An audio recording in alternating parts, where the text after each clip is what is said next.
Hello and welcome to the Weird Things podcast. I'm Andrew Mayne, joined by Brian Brushwood, Hello, hello. Mr. Justin Robert Young. Oh, yeah. So we're at this interesting time where literally Aliens. I know. I'm like, stories. I'm like, they released a bunch of UFO files. Anyhow, what are we going to talk about today? No, aliens, baby. I was on the flight back home last night, and all of a sudden, Anna Paulina Luna, congresswoman from Florida, just saying 8 a.m. cryptic, emoji of a UFO. Everybody's all abuzz on Twitter. And so, if it's 8 a.m. Eastern time, that means that it's 7 a.m. Central time. That's around when I got up today because I was up late flying home. And I'm like, all right, here we go. I'll bet you everybody on Twitter is going to be talking about all these aliens. All these alien files are going to be out. Boy, we're going to have a meal, a feast today. And, it's a lot of what we got before, right? It's a bunch of pictures, dots in the sky. I don't know, man. What are we doing here? Can I ask a question? Brian, what are we doing here with these aliens? Well, I mean, look, when your favorite part of the EDM concert is when the beat is about to drop, when the bass is about to drop, like, why would you actually ever drop the bass? I mean, isn't that the best part? Is just when it's about to.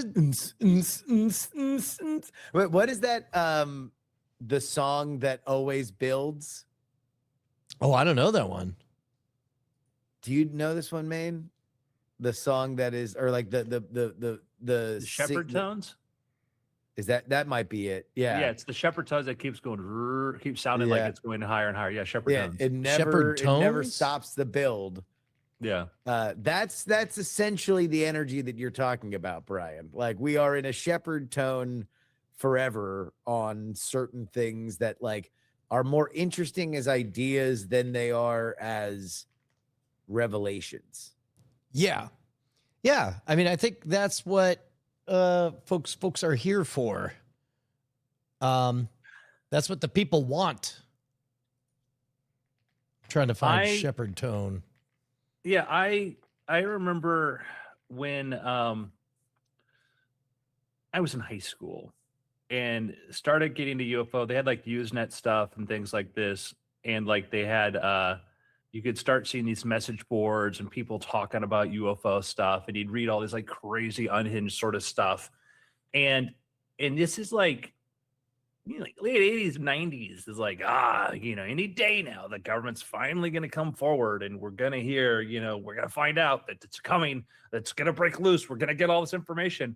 Here we are, 35 years later. And I'm like, I think there's a lot of stuff, atmospheric phenomenon, weather balloons, and other stuff that looks really weird. And then also, when we've talked about this before, like a lot of the now stuff is the thermal imaging systems, and it's like, what they don't tell you when they have those things, that there's a defect. Because a lot of times, like, look at this image here of this UFO. I'm like, that looks exactly like the iris for that thermal imaging system. Yeah. Oh, here are the shepherd tones. Yeah. It's probably being noise canceled on your end, but no, we can hear it. Okay, I was given that as your score in the background.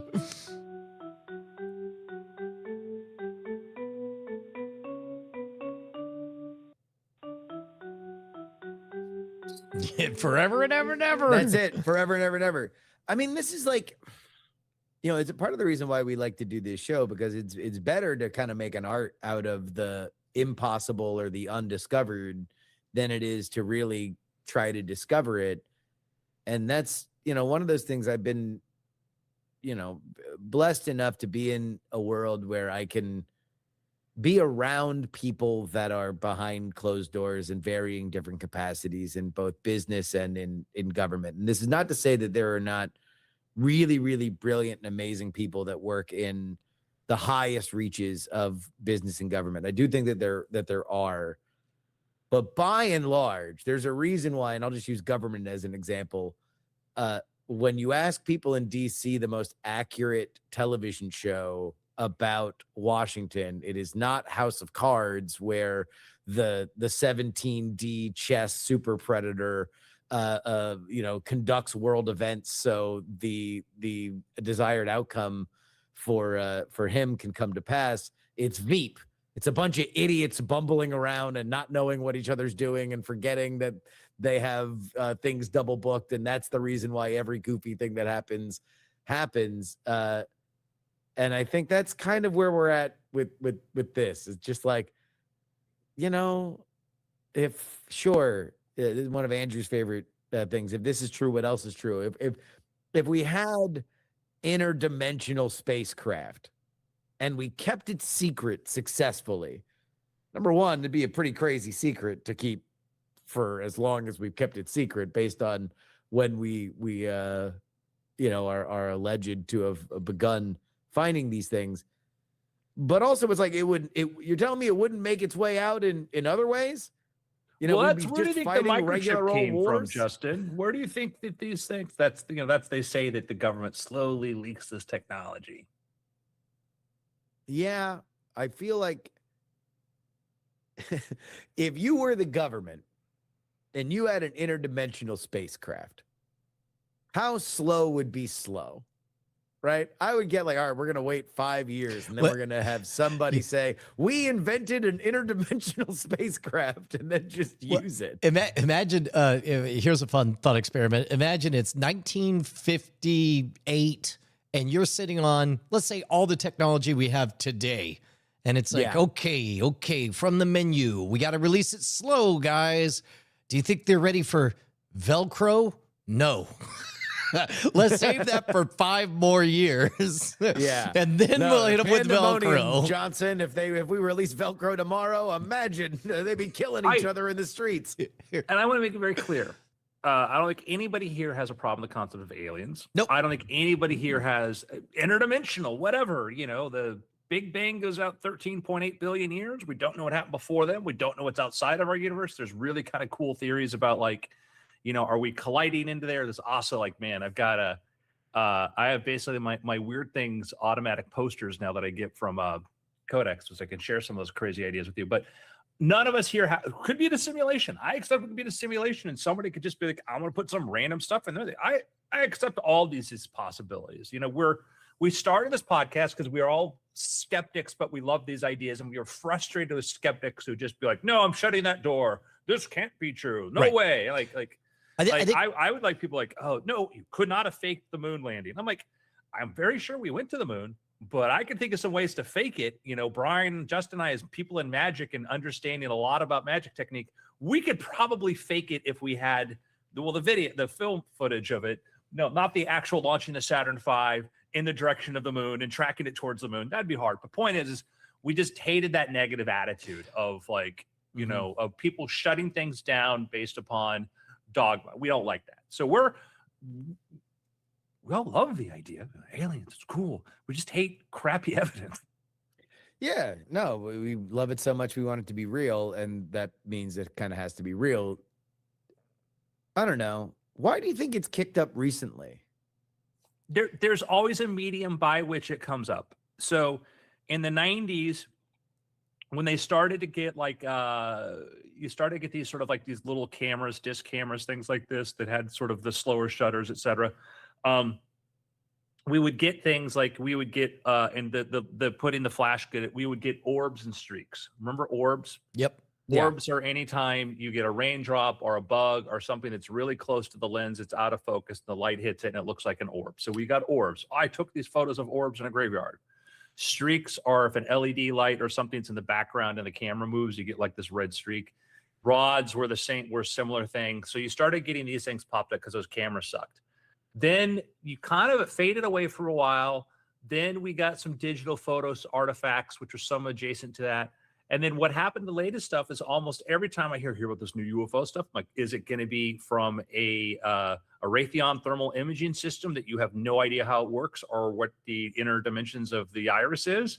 What do you mean? I'm like, okay, let's see this. It's and it's been that. It's people now with the new camera system, people don't understand, don't know how it works and whatnot. Is my take. And so they see these dots that are moving in a manner that are impossible in physics or whatever. That's what you hear. Yeah. I had people like, oh, well, this group, they did a really good takedown on it. I was like, yeah, they evaluated everything external to the system other than what could be going on inside of the system. There's the other one, like, well, all three people reported, like people on land said they saw the triangle, people on the ship said they saw the triangle, and then the imaging system saw the triangle. I'm like, no, go back, read the reports. All the humans that were looking for eyewitness did not say triangle. They saw dots in the sky, and it's like a Cessna plane off in the distance. It was just, it's literally in magic. We talk about the whole thing we talk about dual reality, how, there's a thing where I give you some information, I give you else some information, and you both say something that seems to say the same thing. Like I could go up to somebody and say, here, before the show, pick a card, and they pick a card. Then I go up on stage, I go, somebody here thinking of a card. Are you thinking of a card? Yes. Did I tell you what card to think of? No. Did somebody else come up to you before the show and tell you what card to pick? And they're like, no.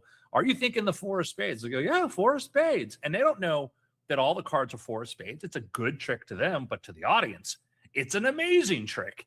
And we see that with UFO stuff, like that's been a lot of it. Like, oh, the imaging system saw this thing. Like, yeah, it saw this commercial airplane, and then it was far enough away and it was out of whatever. Sorry. Without keying off the idea of dual reality, Andrew, Oz the Mentalist at the White House Correspondents Association dinner, he can either be a real mentalist or a traitor, right? Or if he is a real mentalist, he's a traitor. Brian, you saw this? Oh yeah. Well, I mean, I saw the moment he was in the middle of using psychic powers to not warn the president of the impending threat. Instead, he used his powers to, he released Velcro is what he did with his amazing grit gift. Yeah. When the attempted White House Correspondents' Dinner shooting, in the middle of that, Oz Perlman was doing a magic trick for Trump and Melania. Ostensibly telepathy, precognition. It was precognition. He was literally predicting the future in that moment. It's a telescope. I can't aim it at the whole sky. I have to pick a part of the sky. Oh my God. What a great moment. It's like imagine if JFK was having his palm read at the moment his head exploded. That's incredible. Yeah, and the palm too soon reader on the was JFK like, thing? I think your press secretary is going to name their child Liberty. Oh my God. That was apparently the trick he was doing. He told John Carl of ABC that what he was doing was revealing the name of the then unborn, since been born, congratulations to Caroline Levitt, daughter of the press secretary. Amazing. So I hear crazy stories all the time, and from very credible people. I talked to a guy who used to do fighter jet escorts for the SR-71, told me incredible stories about them chasing after stuff at like 100,000 feet and whatnot. And he described these things very vividly, whatever, and was very convinced that it wouldn't have been a weather balloon or other things like this. And I'm not saying he's wrong. I think that all of us, though, here have experience with one bit of information could be off where your size estimate, and then everything else is off. And then it's hard to know. And again, maybe, I don't know. Yeah, I mean, I would say the biggest thing that in life, but I learned this lesson the hard way a few times in the world of journalism and television production. If there is something that you desperately want to be true, you need to raise your level of incredulity to prove that it is true. And very, very, very rarely is one point of information enough to prove something is so, right? So let's say, not to say that people who fly planes are, a unique personality type. There's a lot of things that you need to be really, really good at to fly a fighter jet, and sometimes you get some eccentric people that are doing it. If that's something that you are into, no one else is going to tell you that it didn't happen. Who else is up there in that fighter jet? Like you and several dozen other people even have that job. but it's hard. I mean, like, I guess that's the thing with our point of view. It's just like, let's just see a lot of it. Let's see a lot of it that is replicated. For example, nobody was saying that, oh, the jetpack guy in LA was fake, because enough people saw about the same thing in about the same place, and we're like, yeah, there's definitely a jetpack guy in LA. That's a real thing. And we actually did our own research and pulled up the Department of Defense requests for jetpacks and showed something exactly like that. we showed like 3 years before a call for things. And I don't think any of the press even did that. We are like, oh yeah, look at this. Here's a request for proposals. There's like 5 companies got funded. This seems like very much in the horizon. It fits into the physics, fits into this. Like, yeah, we think there's a long range jetpack being tested out there, and that's what we saw. And yeah, I'm struck lately. I just keep thinking of lossy JPEGs and lossy MP3s. Like, to get something incredible, whether this is, pick your poison, conspiracy theory, supernatural event or whatever. Like, an ingredient is, as soon as you can, ditch the raw data. Like, like the gold standard will be dozens of cameras and humans all in the same place at the same time, and they're all agreeing on the shared reality. Great. As fast as possible, abstract all that. Find a corner where we're missing footage of it. Looking at you, Pentagon, on 9/11, so that now you could go to work crafting a story to fill in those gaps, because humans love incomplete data sets so that we could craft narratives to occupy that space. If a photo isn't particularly glamorous, make sure to crop it out so it gets more interesting.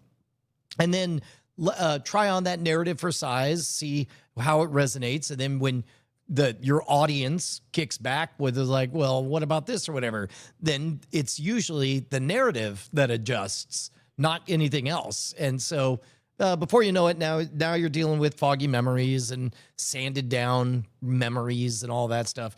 And that sounds like a overly dismissive universal thing, but it's not meant to be. It's meant to be a noticing. When you cover this beat for 20 years, you start to notice patterns, regardless what the extraordinary thing is.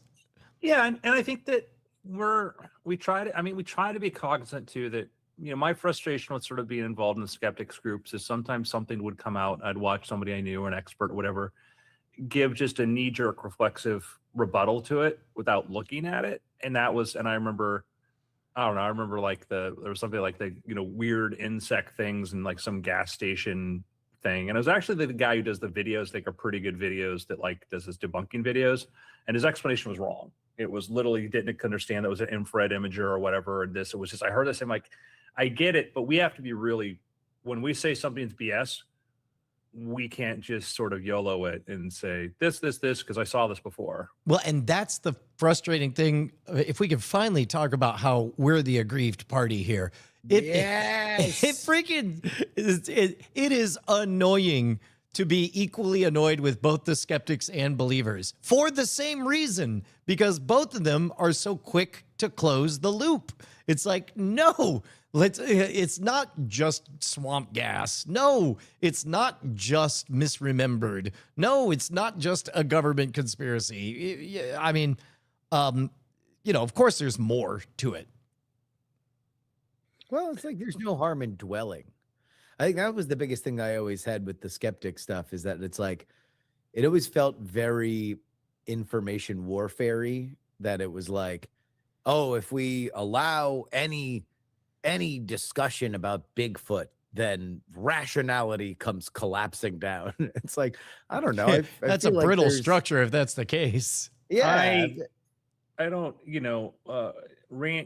I worked with James Randi for years. Brian and Justin knew him. Justin was actually an intern of the foundation. And I learned a lot from Randi, but I remember Randi getting upset about the X-Files.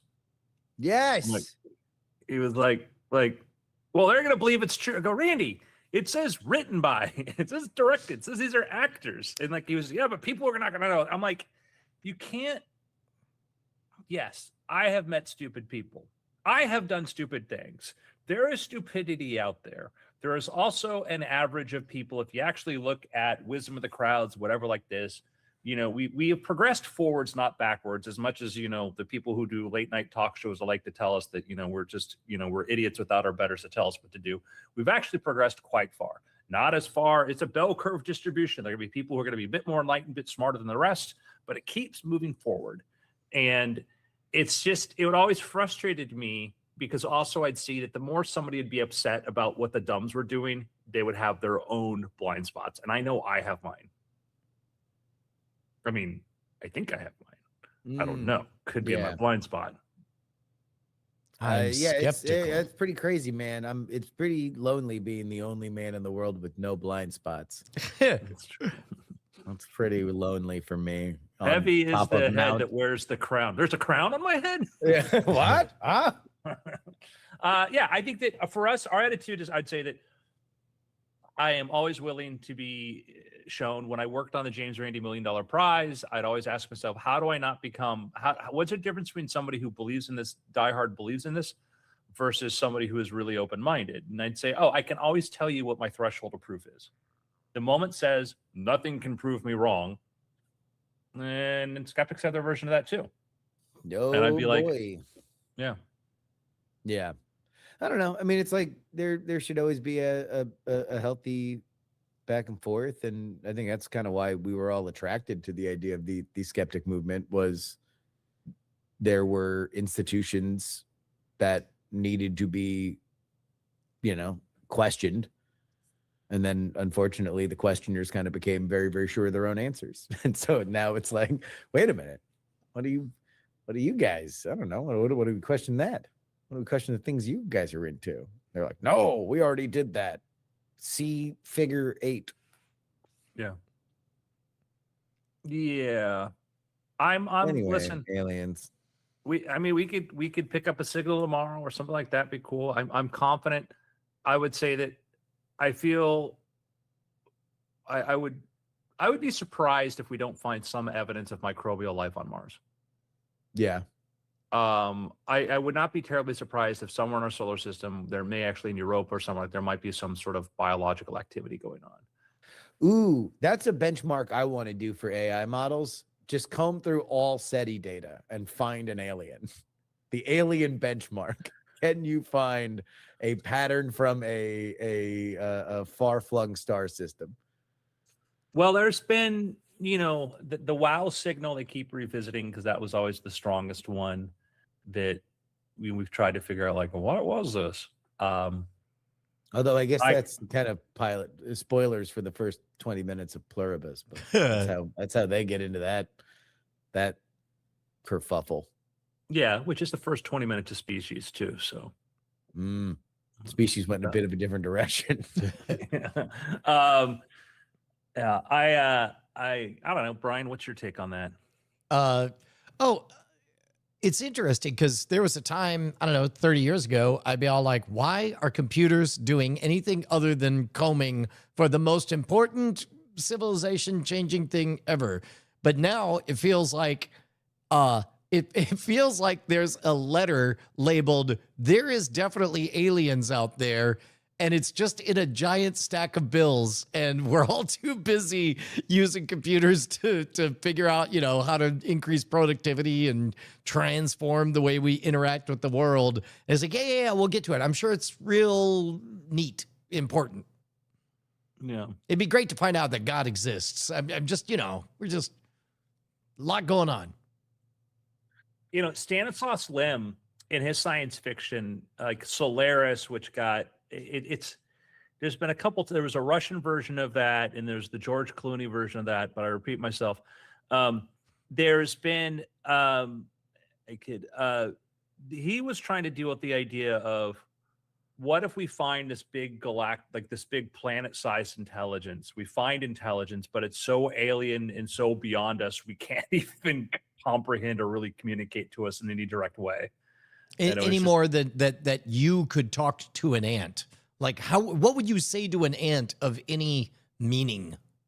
Well, in this case, we're kind of the ants. Yeah, that's what I'm saying. Yeah. It's like, imagine the frustration of being that super intelligent, planet-sized intelligence. Yeah. Are we worth its time? So yeah, I think that's there's those interesting ideas about that. Um, I don't know. I mean, what's your over under that within the next 40 years we get some sort of signal of alien intelligence? The neat thing is, if let's say there's a persistent signal, my guess is we're sitting on the data. Assuming we've been collecting enough everything. My guess is with the right compute over enough time, it might be turning out that it's been raining soup the entire time, and we could just finally see it. Yeah, there's things that people have thought, what if? There's some of the stuff. The problem too is that we look for signal. We kind of think like, oh, what if they built a super powerful antenna and directed us? It's like, what if they made a magnetar? What if they're, literally occluding or eclipsing, galaxies, or what if it's so much deeper that it's like literally in, dark matter or dark energy, that's something we'd be like, that just are that was my problem always with the argument about like, why haven't we seen anything, before? And often they're like, oh, they should have colonized the moon by now. And it's like, yes, and there should be railroad tracks across Mars. It's like, why do you think that, a culture 100 years more advanced than just 100 years more advanced than us is going to be really recognizable from a technological point of view? Yeah. Well, and especially when you get to a level of time scale that's unimaginable, like, what was it? The type 1, type 2, type 3 civilizations. Yeah. Like, let's say we graduate into type 3 civilization, then like as a poetic project, like just as a tinkering hobby, I could imagine for status points in a post-abundance future, somebody spending a quick 100 years of his life to create a button and a set of instructions that upon pressing it over the next 10,000 years, a ship will go set up a mining colony around a agreed upon star that will create a cascade of things so that, 10,000 years from now, we, a Wikipedia-like magnetar is set up. Well, yeah, it's interesting because like in the Kardashev scale, I'm looking at it here, like type 1 is planet, you harness all available energy on the planet, right? Type 2, you harness all available energy from a star. Type 3, all available energy from a galaxy. And the questions here come up is that this is our 21st century understanding of how you would make most use of it. But we don't get into the idea of pico technology, or the idea that what if we find out that there is some way that you can use quantum foam or whatever, and maybe there's a type 4 is, oh yeah, you're harnessing quantum foam energy, and it just happens to be what dark matter is, and you'll never know, like until you reach it. Like there's this things, like I have a feeling that there's much better ways to capture that kind of energy that we wouldn't recognize, although there is like crazy stuff. Like you start looking at a lot of the black hole physics. Like black hole physics is crazy because you get black holes that are the size of way bigger than our solar system, much bigger. There's like ton 632 whatever, Sagittarius A, and just you start going down this rabbit hole, like the different kinds of black holes and how big they are. It just breaks my brain to think about something that, and again, a black hole that's bigger than our solar system, the average density is actually, it's like a cloud, but at that scale, it's a black hole. Yeah. It's interesting because as you're describing the different types of civilizations, I'm like, man, capturing all the energy in a galaxy, that seems like a lot of work. Why would you need to do that? And then I thought, well, whatever you wanted to do with that energy, it seems like it'd be easier to just create an infinitely detailed simulation of it and just have it in your own backyard. And then, which led me to, and that's how we got here, because powered by. Yeah, exactly. So, do you know the basic idea about behind the holographic universe idea? Okay, so let me know if I get this right. Mathematically speaking, you take all the data that we have, we exist in 3 dimensions, we see all of our observable universe or whatever.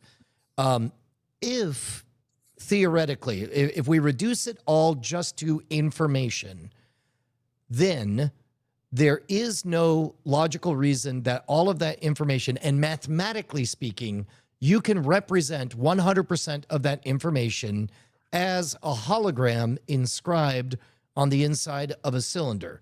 So you don't actually need all these 3 dimensions in order to see everything that we're seeing. At which point, the question is there 3 dimensions, or are we a 2-dimensional representation of a 3rd dimension?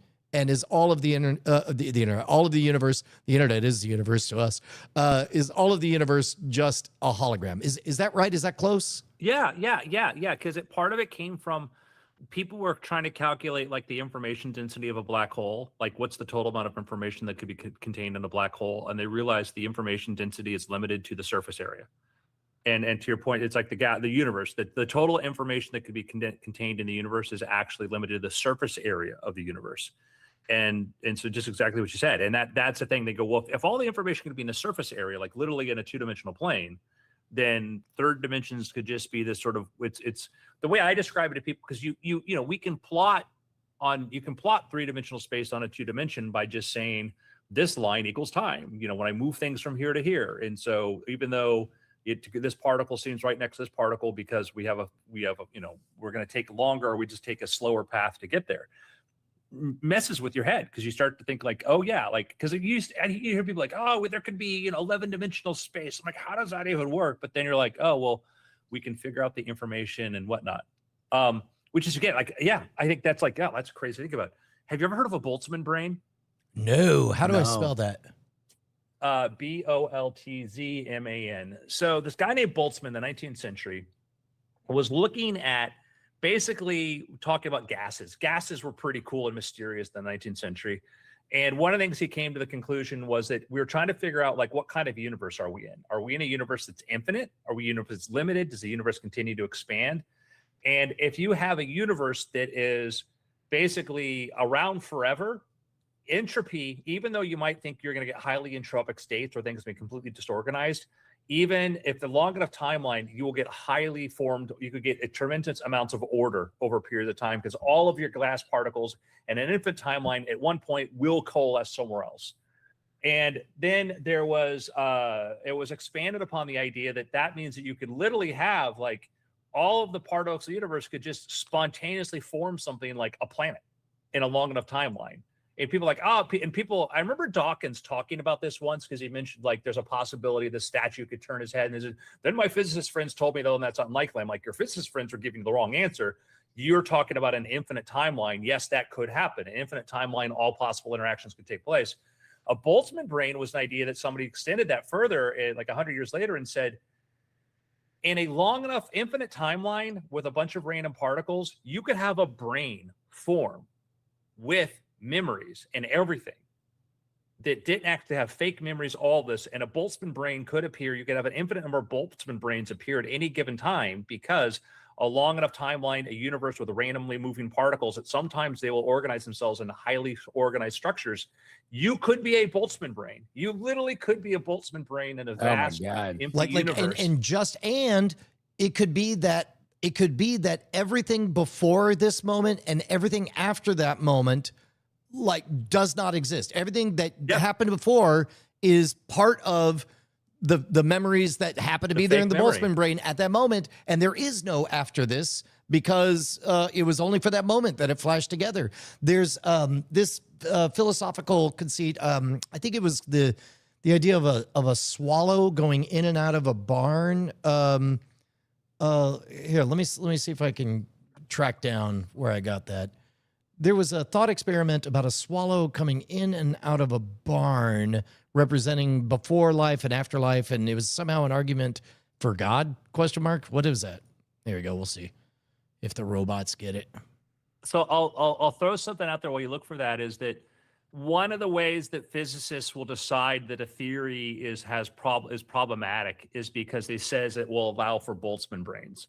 And if it allows for Boltzmann brains, then the problem is silly that it can't be right.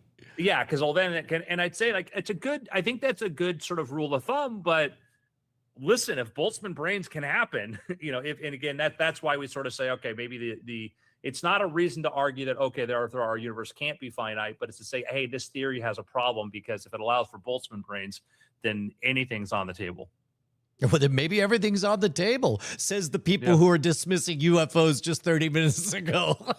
Well, I guess our point is like we're hey man, we're Here we go. This is a medieval Christian conversion story, but it's called Bede's Sparrow, called The Sparrow in the Mead Hall. It comes from Bede's Ecclesiastical History of the English People. In the story of King Edwin of Northumbria, when he converted to Christianity in 627 CE, one of Edwin's counselors says human life is like a sparrow flying into a warm, firelit hall during a winter storm, staying only a moment, then flying out again into the dark. We know the brief lit part, life, but not what became before or after. That seems to resonate a bit with the Boltzmann brain. yeah, yeah, yeah.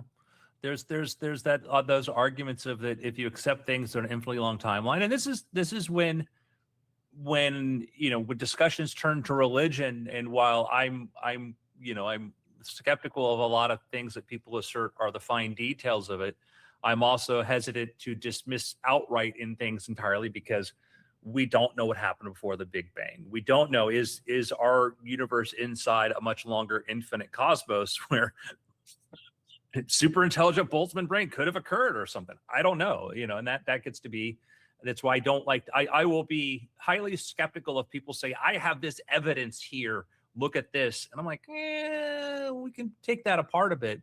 But if people say, hey, if this is true, what else is true? I think the three of us are just allergic to anything that smells like a dunk on either side of any issue. Yeah. No, I agree. I it's funny because like my wife will show me these debates between like Christians and atheists, and I'll be like, the Christian could have made this argument be so much better. Like they should have done this. This guy. Oh, this is the way to rebut that argument because it's not as good of an argument to be there.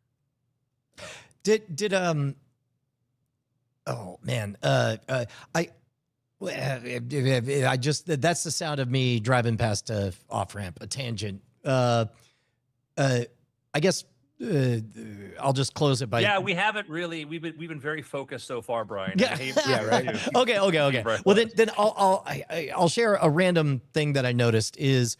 I've developed the habit over the last 20 years of investing an inordinate amount of calories in rehearsing so that when I have a thought or a contribution to something, I try to just about always have anchored a title of a book and an author where this came from. I try really hard to be able to trace, if I say it, I try to be able to trace the lineage of where it came from. And I never really knew for sure why I did that outside of that. I knew that smart people tended to have that capability, but in Andrew Heaton's book, Tribalism is Dumb, I just did it. I was walking, listening to the audiobook when I heard my name, and because he was talking about, he said Brian Brushwood is like the dumbest man alive is named Brian Brushwood. He was talking about that exact habit that I have, and he said trying to win an argument with Brian is like trying to wrestle a Vaseline covered ninja. It's like his ego is not there because if you try to pin him on something, he's like, well, you don't really have a problem with me. You have a Lord Fauntleroy from 1607 has said that he would whatever, and I don't know. It brings to mind the image of very rarely having an argument face to face, but instead observing the world shoulder to shoulder. And as observations and data come in, whether it's about aliens, UFOs, Bigfoots, or whatever, it's like, that's interesting. And then it's like solving a puzzle rather than playing an adversarial game. And I think the three of us have the habit of being bored with people who want to play the adversarial game. I don't know where that was never the archetype that I was excited by. I was never excited by the idea of defeat. I was excited by the idea of discovery. I was excited by the idea of conversation. And that probably is something that has only compounded the older I've gotten, is I want to be surrounded by a lot of people who are not just diverse in thought, but also like kind of almost like cartoonishly like diverse in thought. Like I want to be able to go to the UN of thought. Like my marketplace of ideas should not be a hippy dippy farmer's market or a Wall Street floor, trading floor where everybody kind of is selling the same thing. Like I want it to be Epcot. I want Yeah. it to be everybody is kind of wearing different outfits and doing different things, because that's always been the most interesting stuff. If you look back at things that get kind of fetishized now, because I think we are culturally in an era where we are more siloed in our own thoughts, it's things like the conversations, roundtables of like the 1960s, which are things that like kind of feel like podcasts today. Like the most exciting podcasts today are adversarial thinkers that are going to go back and forth. And on one hand, it's like, okay, if they yell at each other and slap the, water off the table, then that's one element of excitement. But almost more exciting is when they actually talk and when they actually go back and forth. And I think that that's kind of where we're at now. And I think that's one thing that bound all of us together is that I don't know if there's ever been a time where we've forwarded to each other a clip from something where it's like, this person dunks on this other person, like this person humiliates this other person. Like that's just not anything that we find interesting amongst each other. But like we've oftentimes talked about interesting conversations, or like, hey, you should listen to this because it brings up a lot of stuff that you've talked about. When you're describing, the marketplace of ideas, the way I think of the similar sentiment is like an ideological diet. You can't just have candy if it feels good all the time. You need some vegetables, and it sounds like your heterophilia goes all the way to like a good diet should involve and a little bit of strychnine, because you never know.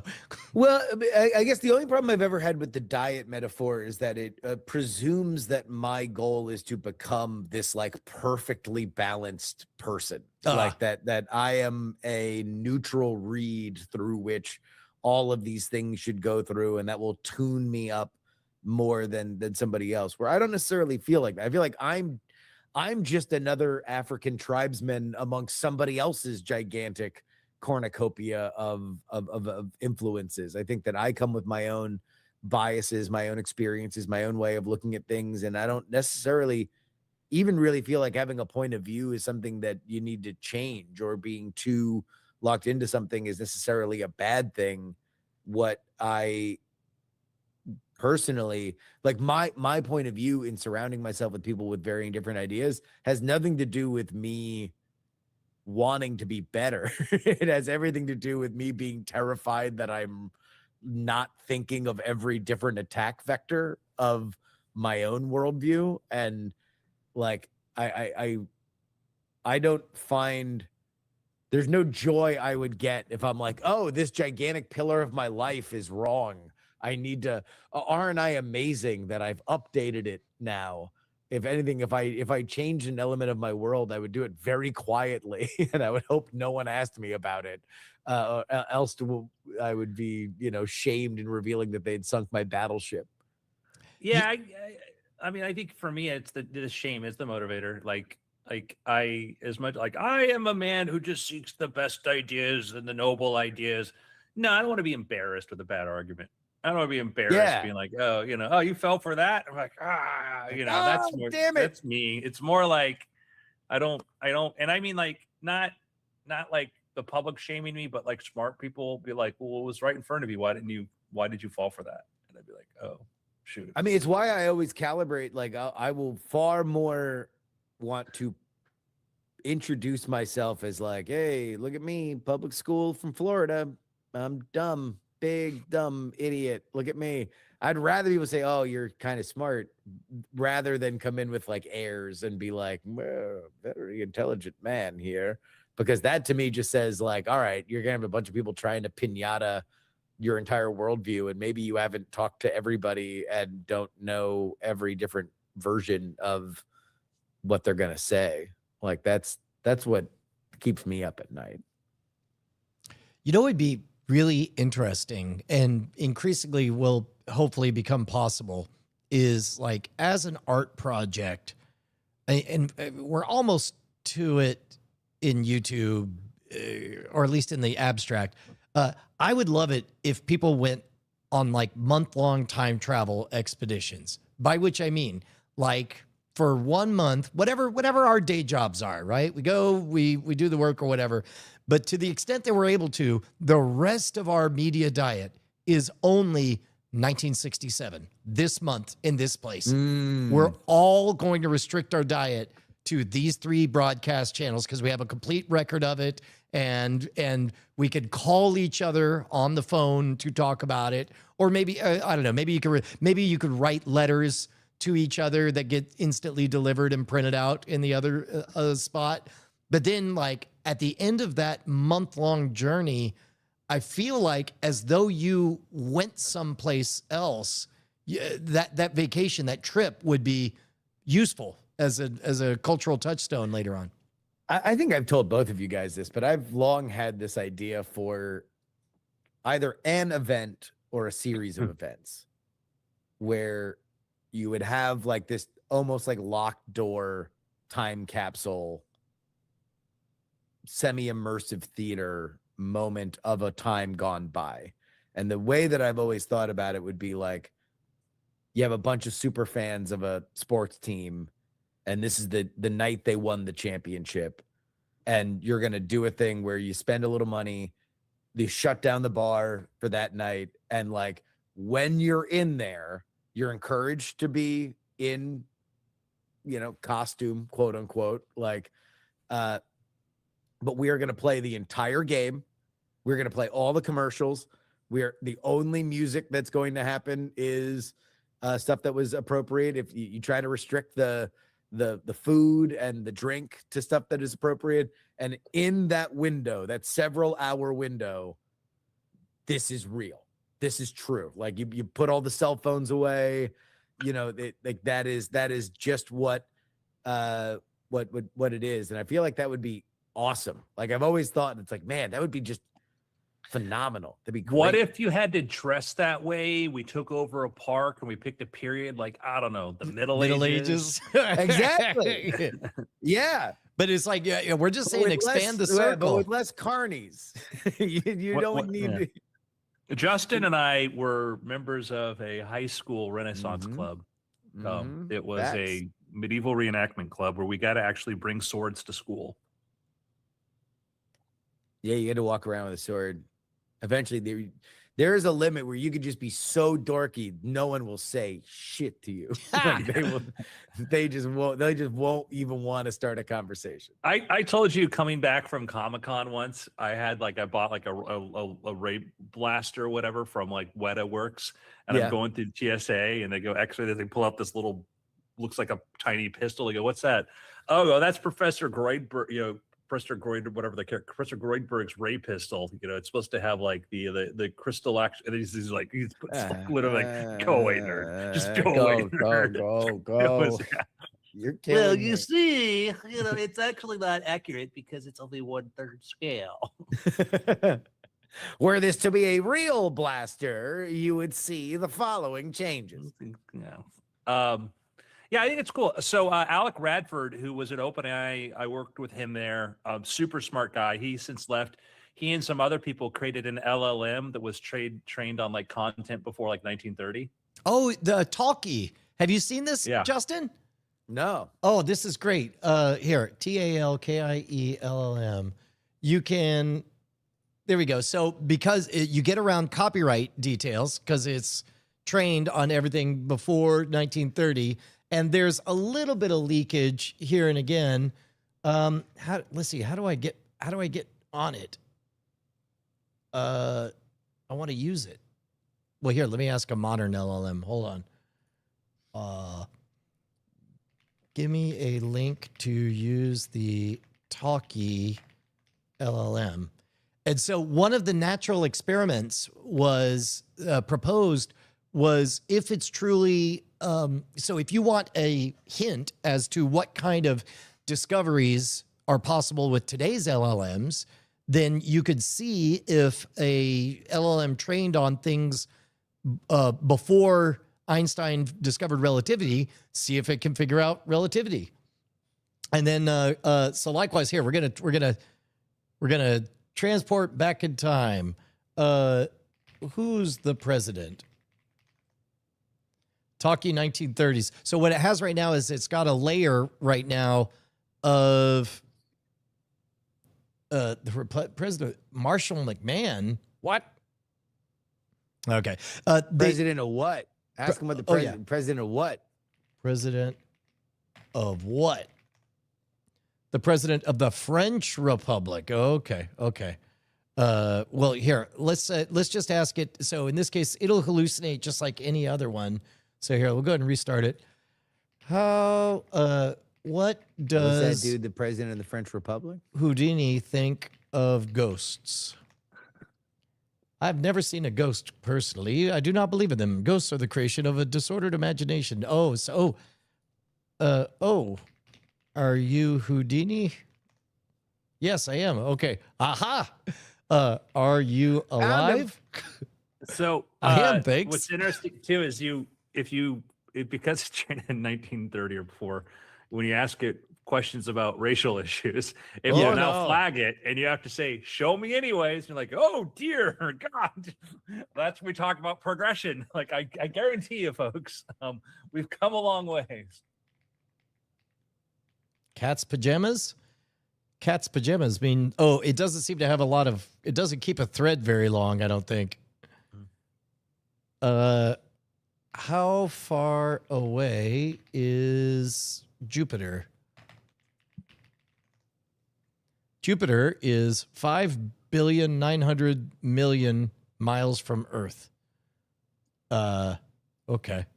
What's the thing that they didn't know? Oh, what is atomic fusion?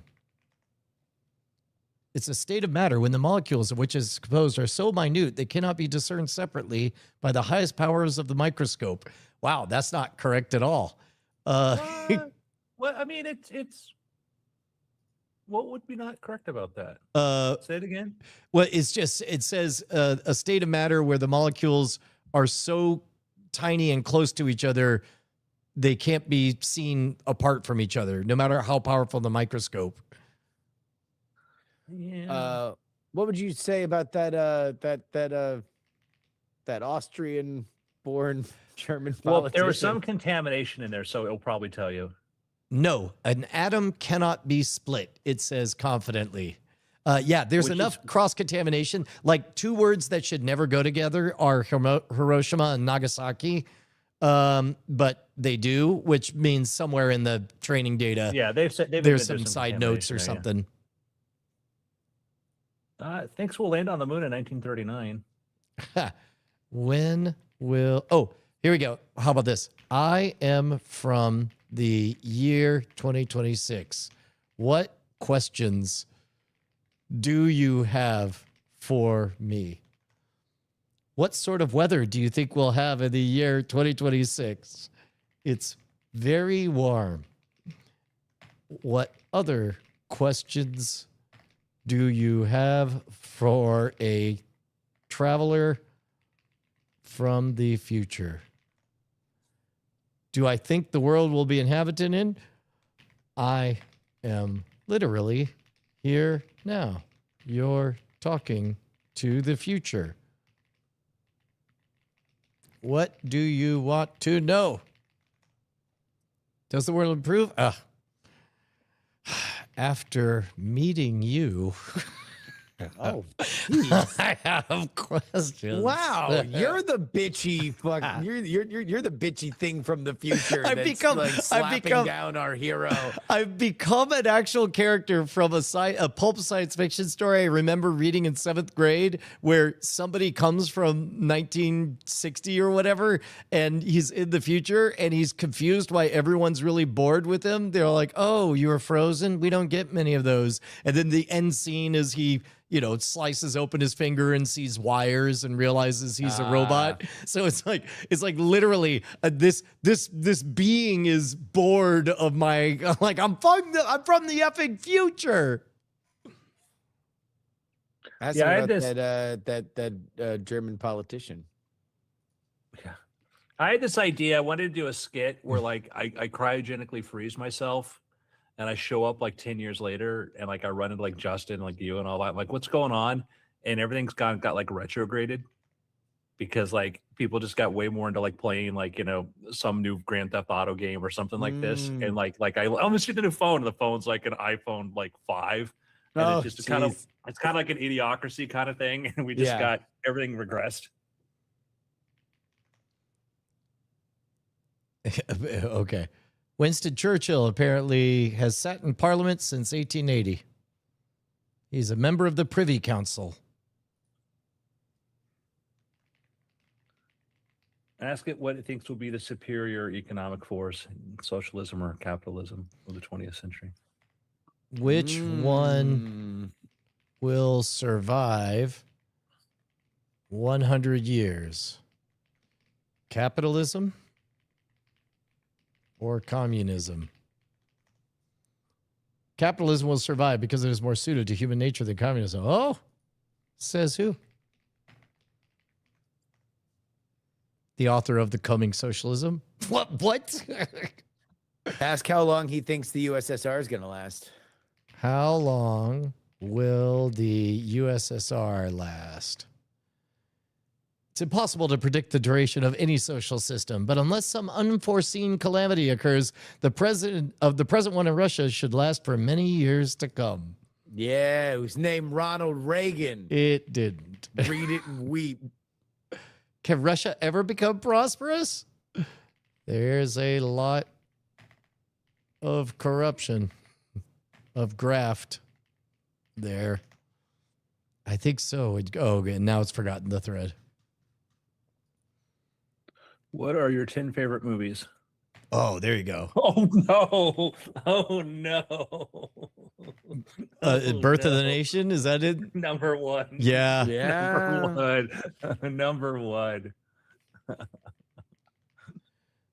I like The Road to Ruin, The Fair Coed, The Iron Horse, The Last, and it stopped. I think I ran out of tokens. Yo, will there be a sequel? Will there be a sequel to Train Pulls into Station?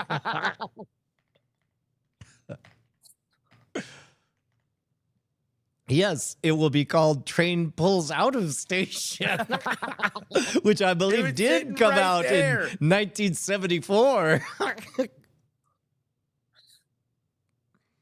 All right. Okay. Brian, any new hardware additions? Yeah, you know, money's tight. I can't go running around just buying equipment. I mean, unless there's a really good reason to. Yeah, essential equipment. Yeah. Yeah, dude, I bought a Mac. A Mac. The Macritus. That's what you've become. Yeah, although I'm still, it's interesting. So I got first of all, shouts out to an extraordinary bit of kit, like dollar for dollar. I can't believe this thing is only $599. It is a fine piece of excellent entry level laptop for just $599. The MacBook Neo. Yeah. I lied to myself and I said that I could take it back anytime I want. But it's interesting, the cognitive load of both learning how to use on-device automations with codecs and doing so in an unfamiliar operating system. Yeah. And it's like just not like I literally can't find where this documents are being saved because I don't have the dialect of Mac figured out in my head. But I look forward to having it be an indispensable tool. Yeah, I think I'm curious. Like, yeah, I have my main MacBook Pro, which I use. I'm using this for. I plug it into a dock. But I bought a MacBook Air for a while ago, about the same size as the Neo, as the Pixel rather, same size as that. Or wait, the Neo. Sorry, no, the Neo. And I find myself using it a lot more because it's just with codecs. I just pick this thing up. I can just start coding on it, set it aside, whatever. And it's, you know, it's got the keyboard, which makes it, you know, super useful. Codecs is just, I was at the 5.5 party this week, and it was kind of cool to see kind of excitement there. It is a team building a tool that keeps using the tool and making the tool better. Do you see the Chrome add-on this today? No, tell me about Yeah, it. very, very exciting. Because I believe it also works with Atlas because it's a Chromium extension.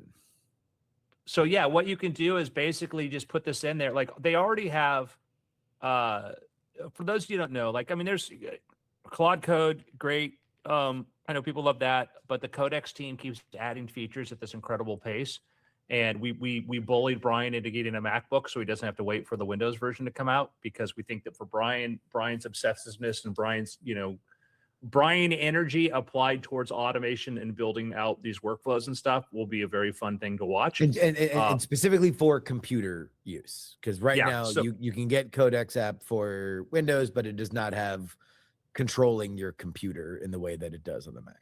Yeah, what happened there was that there was a team that left Apple that had figured out some really great stuff about how to basically control apps and stuff, and they created a company that OpenAI bought. And when you do computer use using Codex on a Mac, it's insane because you can just be working in the foreground and it's using your computer in the background and going through and doing stuff. I've done stuff where, Brian, you could try this too. You can do iPhone mirroring on your MacBook, right? No, I didn't. See, this is part of that cognitive load because there's a whole landscape of things I don't know what's possible. Yeah, so you can basically tell it to like pop open like your iPhone on your Mac, right? So all of a sudden you can see your iPhone screen on your Mac. You can tell Codex, go into my iPhone on here and do blank, and it will scroll through and go do stuff if you have stuff that's apps only inside your iPhone. Get out. Okay, hold on. So here we go. So right now I have at the setup, there's the switching computer and then there's the media PC. So strangely, the MacBook Neo, I never hardly touch it because it mainly exists as a thing that I parsec into. It exists like this bit of hardware exists only for me to copy paste things in and out of here. So, okay. So, wow. Follow the instructions on, I bet. Oh, there we go. Whoa. Unable. Try again. Yeah, I don't think so. Yep. Wow.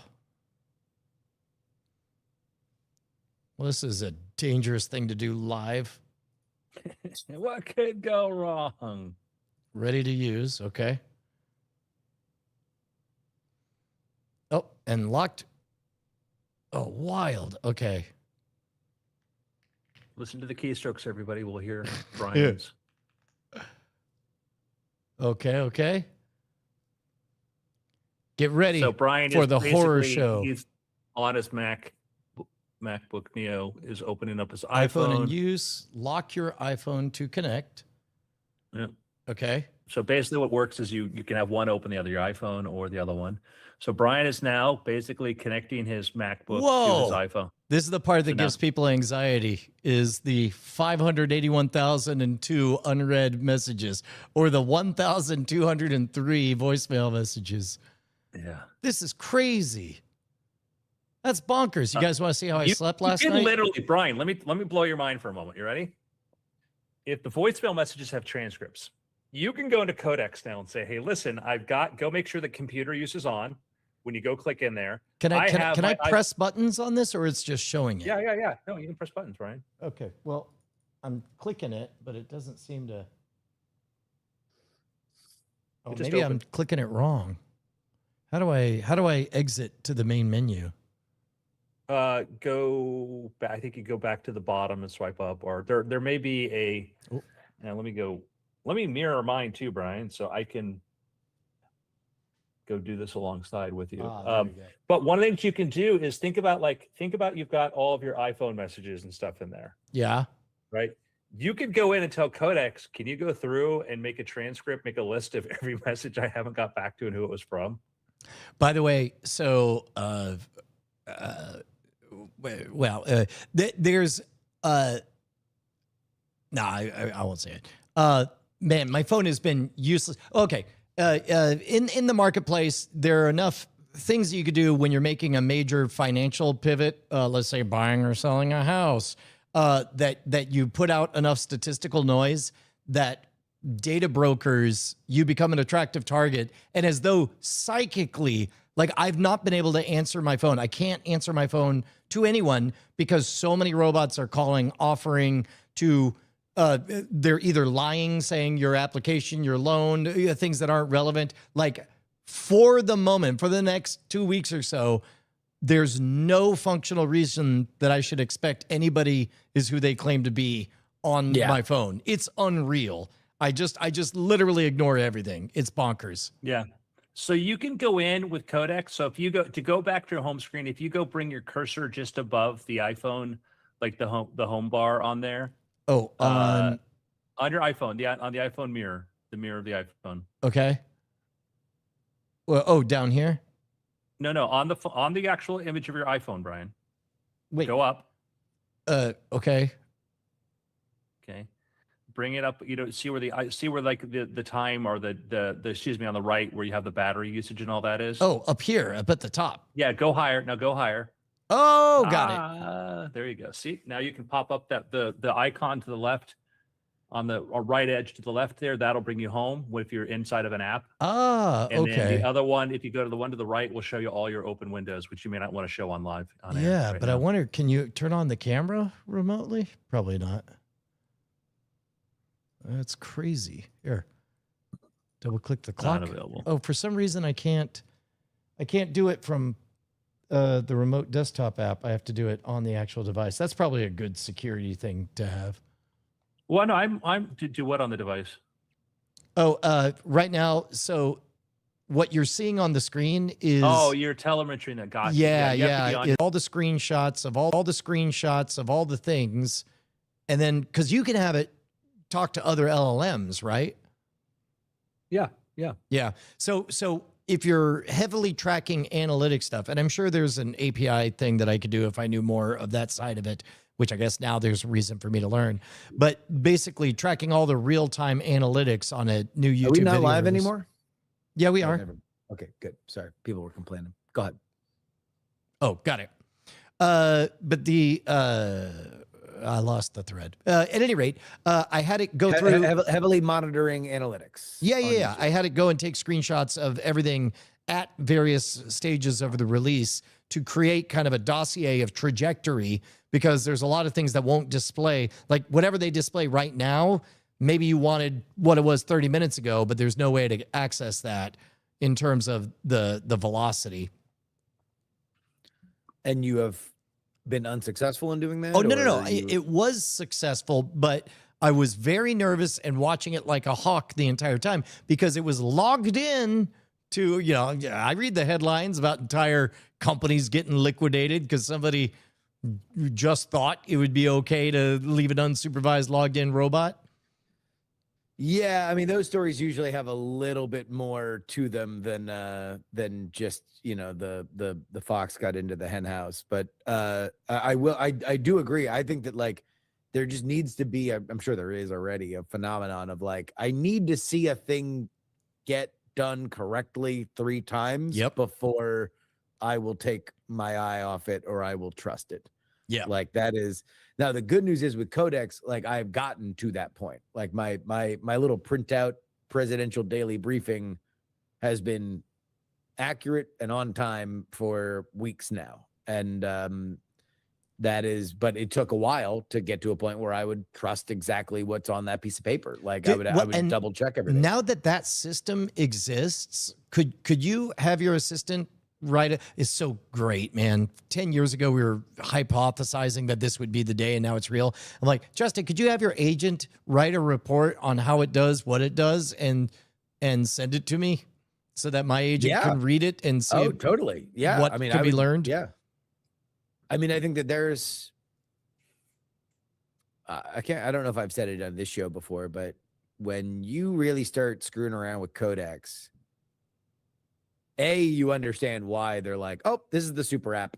Everything folds into this. This is the thing that matters. This is, your interaction with the world will be through this point, because I don't think it's an app. I think it's an OS. I think it is the way that we are going to just interact with hardware. I think hardware is going to be built around these ideas, and that will just be the way that we interact with technology going forward. Like just constantly spinning sub agents that are doing things for us and bringing us things that, you know, the way that we understand technology now will just be, it'll always be there, but it will be underneath, you know, what we understand now, in the same way that the command line is underneath the graphical user interface today. This will just be the way that 99% of computer users interact with things. And then every once in a while, when you need to look for something specific, you can, you know, and the agent's being stupid, you can go find it your own way. But yeah, I mean, I think if to you know, for those of you who have not followed me on this brilliant journey, I created with connectors a calendar and Gmail scraper every morning. Codex will go look for that. It'll put it into a along with the news of the day that I have from curated sources, and it'll put it together into a PDF that prints on my printer every morning at 6:30. And so, yeah, I think I should just be able to share that with you. I should just be able to say, oh, at Brian Brushwood, share this with at Brian Brushwood. You tell his agent how to do what I just did. Instead, I'll, you know, I don't know, say, hey, package up all the scripts that you wrote for me, anonymize them, and this send is them to Brian. This is one of those where rather than even doing that level of deciding, I've been trained to be all like, I want Brian to be able to do what I did. Guide, like I would outsource even the cognitive task of deciding how to get it, and instead ask like, what would be a good way to get all the information? Yeah. Great, do it. And then great, do it. And then evaluate output. Great, do it. There was some meme I saw last week of just like, you know, a brainiac type figure with like his hands, you know, his fingers steepled together. It just says yes underneath it. It's like me telling my vibe coding machine that like their next step is indeed should be taken or whatever. Because that's, you know, it really do be like that sometimes. Yeah. I just sent you the link, which I'll put on a more stable URL at some point. But if you go in the lower left corner, Brian, you'll see a thing, the tiles, and it's basically every few minutes it changes which poster. I've got, I think, over 100 of these cool science posters. So if you go look at the very lower corner of your monitor there, it'll highlight and you can click on the thing. Got it. Okay, I see now. Here, let me reset all of this. So, there we go. So tiles. Oh, look at this. So what am I looking at? Click on one, Brian. Just see. Click on one. London, 1854. Cholera is killing hundreds. But what is the source? Dr. John Snow suspects the water. This is great. These are little adventures. They're all infographics about cool, weird topics. So if you can click left or right, or you could set it to random. I have a 9x16 monitor next to my computer here, so I just have these periodically. It just shows, you know, some random science thing here. You know, it could be, you know, the two minds in one skull, you know, split brain stuff. Things that would make great weird things topics. Just literally, I get all of these things that come up. So it's from history and science. Sometimes I have like also writing stuff like how Michael Crichton writes. So I'm using the new GPT Image 2 model from OpenAI, just creating these really cool, like weird thing style infographics. This is great. And because you've got kind of a random seed to it all, that probably, when you're in writer mode, just nudges you into surprising and interesting headspace, I'd imagine. It's fun too, like just to sit back and look at something that pops up and think about a thing. So I've taken like kind of just a lot of my favorite topics, you know, and just keep going at it and say, come up with some more. And then every now and then it'll surprise me, like the library Bashka. Sometimes I'll prompt it. I'll say, hey, write something about this. But I'll say, give me a few of these different things here. My favorite one, terrifying one. How familiar are you with the idea of vacuum decay? I don't know that one. So in here, let me pull this up, is this idea that our the energy state that we're in, that we may not actually be in the right level of, like, we might be like, if you look at like the energy state where we are, total vacuum, we might be in this area here, but there might be a deeper, lower level that all of a sudden some particles could tunnel through and all of a sudden burst it, and we could be in a state of basically the entire universe ceases to exist. You know, Wow. Good night, everybody.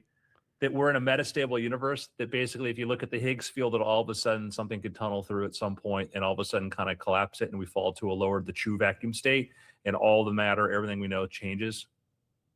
Isn't it funny how it's like the biggest of big problems and questions kind of boils down to, oh, so your big insight is we might die? Okay. Like, well, but no, it's cool because it goes, if this is true, what else is true? Yeah. If we're not at the normal energy state, right? If we're, you know, the universe hyper expanded, formed the way that it did, but there could be this other sort of this other wrinkle that then happens. It's sort of like, you know, meanwhile, you know, we have this, you know, a tiny bubble of true vacuum begins to form and continues to expand at the speed of light, and then we get true vacuum, and then all of a sudden everything just changes, and we're effed. That's crazy. Hey man, I got a pick for you. Okay. It's a trailer for a thing that ain't out and ain't gonna be out until August. But what I love about it is one thing, and it's the fact that it is scarce and singular. Did you guys see the trailer for Knight Rider Declassified? No. What? This is a 5-hour, 5-part documentary. Look at how it begins. Here, let's just go right to the beginning. There you go. Catherine Bach there and Daisy Dukes.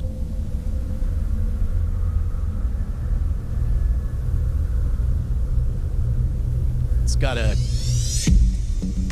a cover of the Knight Rider Television theme in the 80s was absolutely the cash cow for all the studios. Lisa Souza. You retweeted And my the wife's number one short thing film. was Look at action.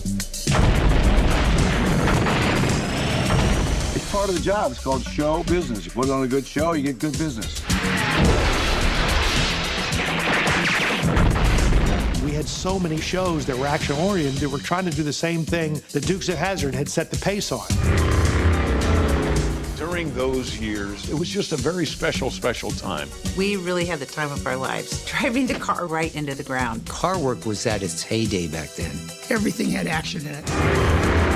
Dude, and so Damn, let's go. you want to see a bunch of kits getting smashed? Like that's my favorite part of this trailer is you see the Night Industries 2000 like leap over a car, and then you see it just smashed to pieces, and they're like, "We killed so many cars," and I'm like, "Is that what's in this?" So get this: if you go to Knight Rider Declassified, Knight Rider Declassified.com, I think. Not Knight Rider DC, I think is what it is. KNIGHTRIDERDC.com. Nope. And yeah, for our listeners, you have to understand, Brian and I are from an era where we fully expected to go to work for a mysterious foundation and driving a robot car across the American, you know, landscape solving crimes. This is a career path we both thought we were going to have. Yeah. And instead we got very adjacent to it. But this 5-part series, get this, they got the bulk of it done. It's coming out in August, and they're selling, they got David Hasselhoff, they got the voice of Kit, they got John Schneider, they got Catherine Bach, they got all the stunt coordinators, producers and stuff. And then now only on Blu-ray, never going to stream, never going to be anywhere else legally. 99 bucks. Let's go. Or for $199, you get fancier stuff. For $249, you get your name in the credits. For $599, you get a more important slot. And then eventually at like $5,000, they'll interview you and you'll be in the series. But it's like, and that's it. It's exactly what it looks like. The end. I'm like, this is so great. I'm so here for it. Cool, guys. I'm a fan. I don't have a Blu-ray player, and I don't care to find mine. So good I'm- luck. Well, I'm certain that whatever for the piracy layer, So yeah, it'll wait, be hold on, available hold on. instantly. Yeah, no, this is. I mean, I am interested in the idea of this is a business model. I applaud them for trying to think outside the box. This is somewhere between a Kickstarter and a they probably have most of this documentary already shot. There we go. It says here region free with standard Blu-ray and digital streaming included. So you get a Okay. yeah. There you go. All right. I mean, at the end of the day, when you're at the merch booth, you'd like some merch, please, not the idea of merch. Yeah. It's very weird though, because like our status in my head is like, oh no, like I don't know. I hope you would also be able to sell it to Netflix. I mean, maybe after it's all said and done, after 2 years, they'll license it or something like that. I wouldn't be. I've done stuff that's limited edition stuff, and my goal there wasn't. And yes, I want to be the only one, and I want to hoard over this like Gollum. Like just knowing that, hey, it'll be a year or so before this appears on Netflix. That's fine. That's a great hook. Because a lot of it's this. Because like I think that, making this, I want other people to know the story. But great that they did this. Yeah. And the 6-minute trailer, that alone is worth watching. No, that looked awesome. My pick is an episode from season 2 of the NBC sitcom 30 Rock. Oh, let's say. By the way, just sorry. So if you look through the FAQ, is this a limited release? Yes, this is a one-time limited release, and the only time the complete 5-part documentary will be available with bonus features and perks. Ah, there we go. So, carve it up for parts. Have some 2-hour version of it that goes to Netflix. Fine, all of it's fine. Oh, no. It'll be 5, but it just won't have the perks. So you still get the 5 episodes. You still, tonnage sells, Bri. But no, good for them. I'm all for them figuring out a way that you can reward super fans and get them the project in an awesome special way. I would hope that they make as much money on this as possible. The Hollywood's in a weird place, dude. It's in a weird place. Figure out the best way to get money. Season 2 of the NBC sitcom 30 Rock. It's called Rosemary's Baby, and it is an episode that I have always loved because it features Carrie Fisher, the late Carrie Fisher, who was a hilarious actress, as well as, of course, Princess Leia, and a great writer. But she plays a famous writer from the 60s that Liz Lemon adores. And so the A plot is Liz Lemon hiring this 60s writer and realizing that there is a reality to her hero worship, and it has spawned a line that Andrew and I have said to each other probably hundreds of times at this point, which is relax, Liz, it's the 90s. Whenever something weird is happening. But I did not realize that the B plot of that episode is a clip that every once in a while gets surfaced to me on like Reels or X or whatever. And it is a therapy scene between Jack Donaghy, played by Alec Baldwin, and Tracy Jordan, played by Tracy Morgan, where Tracy Jordan is realizing that much of his behavior is caused by his absentee relationship with his father. And it ends with Alec Baldwin playing through hilarious racial stereotypes. Tracy Morgan's absentee father, his mother, the white man that married Tracy Morgan's mother, the Puerto Rican neighbor upstairs. It's a tour de force scene. It's very, very funny. 30 Rock. I'm not the first person to say it's a very funny show, but that episode specifically is like, put it in the Louvre. Just a perfect sitcom episode.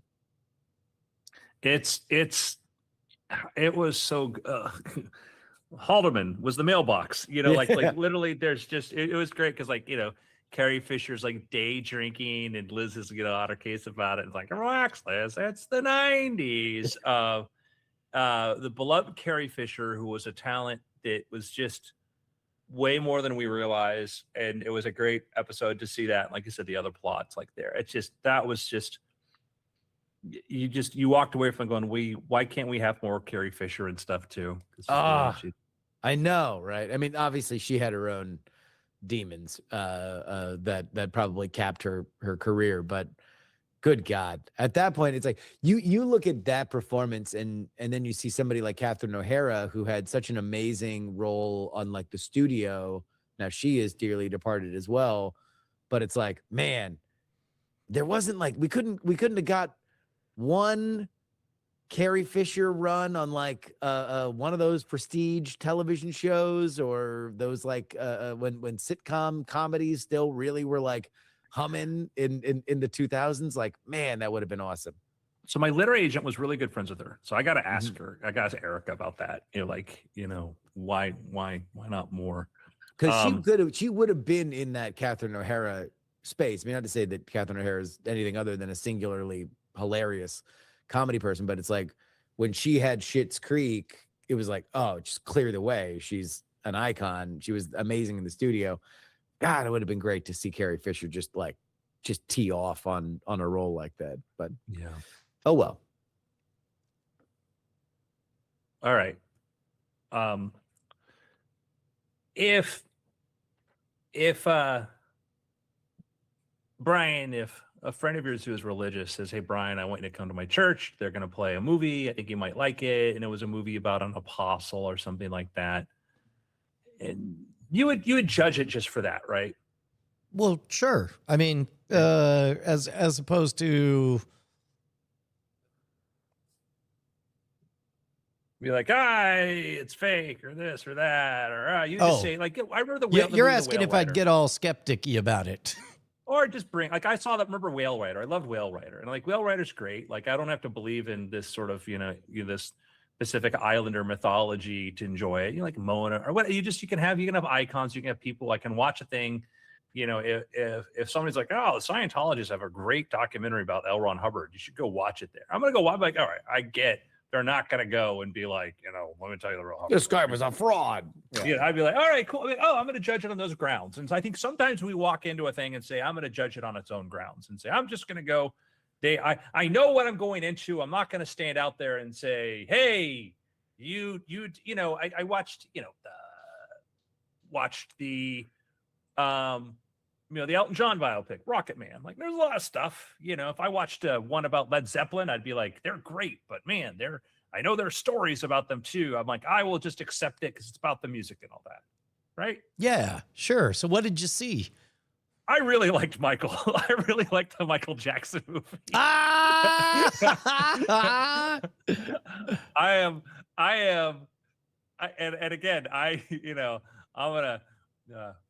One member of our household is a big, huge fan of his, and I've had these very much back and forth. I'm like, well, there's this. Oh, there's this. If you have never gotten into a conversation with Andrew's wife about Michael Jackson, just know that you have not seen true passion.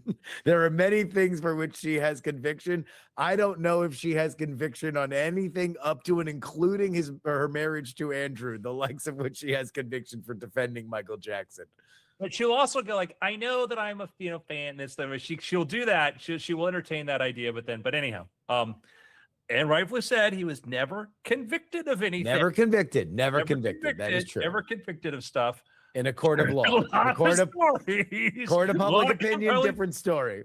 A lot of compelling people out there. Went into the Michael Jackson movie, Michael. When I first saw the trailer, I'm like, I thought Jafar Jackson thought the nose looked weird. I'm like, whatever, I'll go see this. I walked out of that theater, a huge fan of Jafar Jackson, Michael Jackson's nephew, who played Michael in it, is his performance. Coleman Domingo's Joe Jackson performance is great. I enjoyed it thoroughly enjoyed that movie. Absolutely enjoyed the movie. And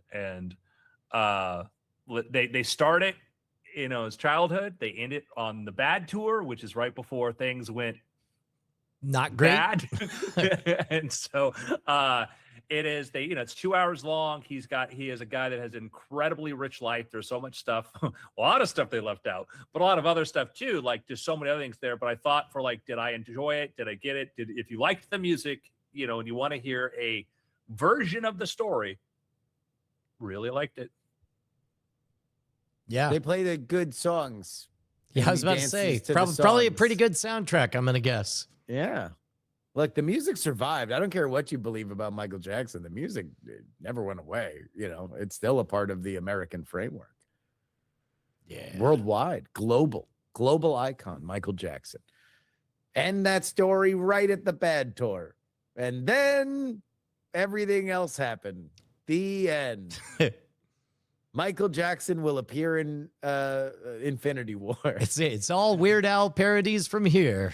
Yeah. No, we're doing the sequel. It's done huge. I mean, the audience, it's funny because the Rotten Tomatoes audience score is like 98%. Like the theater I was in, people were singing, people were dancing afterwards. It was a very, very, it's a very massive fun hit. time. No, it's a huge hit. It's a massive hit. And, you know, we did a whole series, Will Saddleberg and I, on musical biopics. And when you look back at like the history of them, there's one lesson: simple plot. The person sings the songs. You just make sure that those performances are well done and compelling. It's weirdly an awards factory. Musical biopics, they are often reviled, and yet they are such big hits, and you wind up getting compelling character actor performances with roles that people have a previous emotional connection to, that they wind up getting disproportionately nominated for awards. And, you know, wouldn't be shocked if Gafar Jackson or Coleman Domingo get nominated. There's not that many movies that are going to come out that have that level of attention put on it. Yeah, I walked in being highly skeptical. I walked out going, yeah, and this is Jafar's first role. He's done some music videos and some music stuff. And then he spent the same producers that did like Bohemian Rhapsody and do that. They spent like 2 years with him, working on him, getting him into being able to do the role and be able to do the performance. And it's great.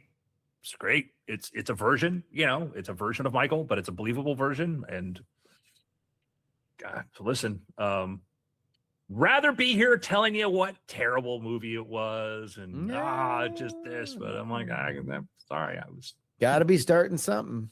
Gotta be, yeah. As dangerous as it may be. Gentlemen, it's been weird. Got it. Unfortunately, boys, I got to bail because I got some stuff to do before the kid comes back. Yeah, I actually have some stuff I've been pushing. Are we okay to punt and do after things next week? Surely. Awesome. All right. Well, then we'll bid the stream a fond adieu. Dylan, real quick, says, speaking as both a fan and a professional Michael Jackson impersonator, I can say it's worth the watch. You don't get much new information if you're already knowledgeable about him, but it is a good watch. Yeah, you're not like, he liked llamas. What? Yeah, you know. But it was a very kind of view into that world. Awesome. All right. Bye, guys.